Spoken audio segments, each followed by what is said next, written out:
So I took a little trip to Hobby Lobby today because I am working on an order for a client, and it called for denim fabric. So I picked up two types. I picked up this one, and the fabric was 40% off, so I paid less than $8 for both cuts of fabric. And then I also got a lighter denim, this here. And what I'm making is fabric bookmarks. Now, and I did make one of these bookmarks for her with the stretch denim. She liked this deep color, but I didn't like the way it finished because it is so stretchy. It ends up like on the side that you have to leave open, like leaving it a little warped. So I really didn't like that about it. So I wanted to get some non-stretch. So I did try to find some denim that was this dark, but I had no luck.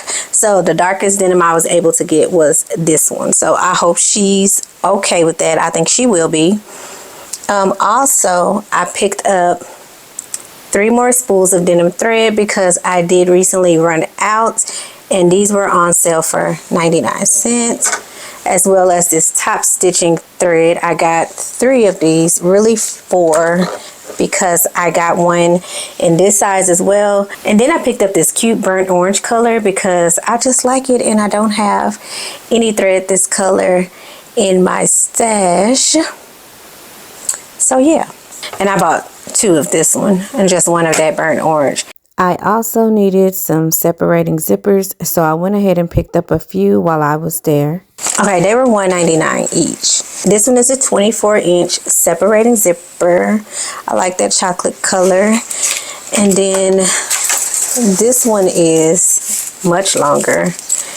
It's a 48-inch separating zipper. I don't know if I will ever need anything this long, but I got it.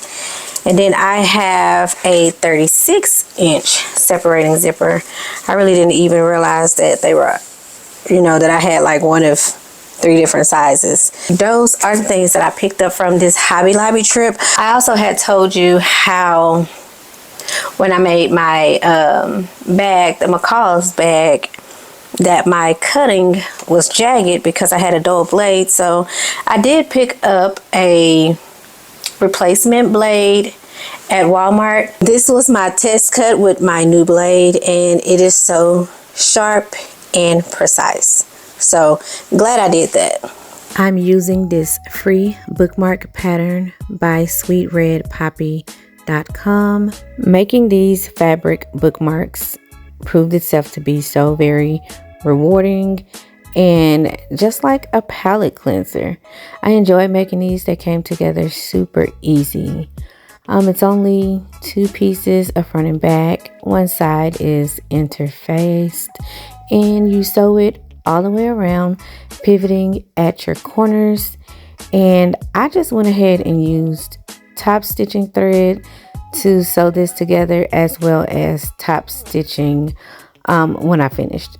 So of course you're going to leave about a 2 to 3 inch opening on one side of the bookmark so that you can turn it right sides out. Now, what I didn't like about this top stitching thread that I purchased was like it was shedding. So as I was sewing, like it was creating a lot of lint and like collecting lint balls, which I didn't notice at first. And I don't remember this thread doing that before, but yeah, that was a disappointment. But moving on, after that, we're going to trim down the corners so that we can push out those corners and make it, less bulky, and it'll be a pretty clean and nice edge.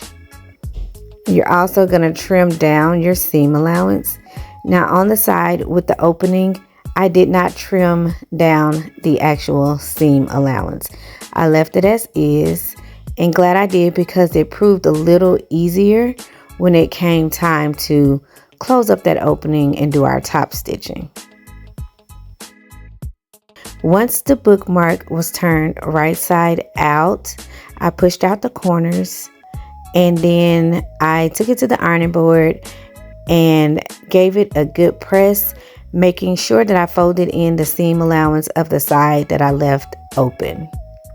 I also pinned that so that, it would stay in place throughout the top stitching process, and it came out like so good.